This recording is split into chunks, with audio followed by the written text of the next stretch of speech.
Je suis arrivé dans un centre de formation à l'époque. Nous, on n'avait pas un centre de formation, je vais dire, commode.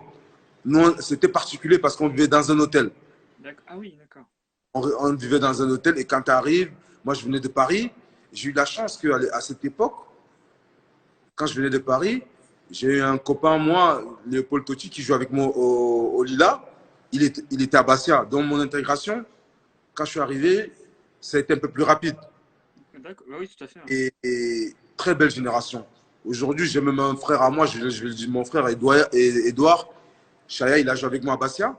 Jusqu'à présent, on se côtoie toujours. Oui. C'est la famille. Et on a joué à Bastia, on a gagné le championnat de moins de 15 ans. L'ambiance était fantastique. J'avais un entraîneur, Tico, François Ticolini. C'était quelqu'un, il était comme un père pour moi parce que j'ai perdu mon papa quand j'avais 3 ans.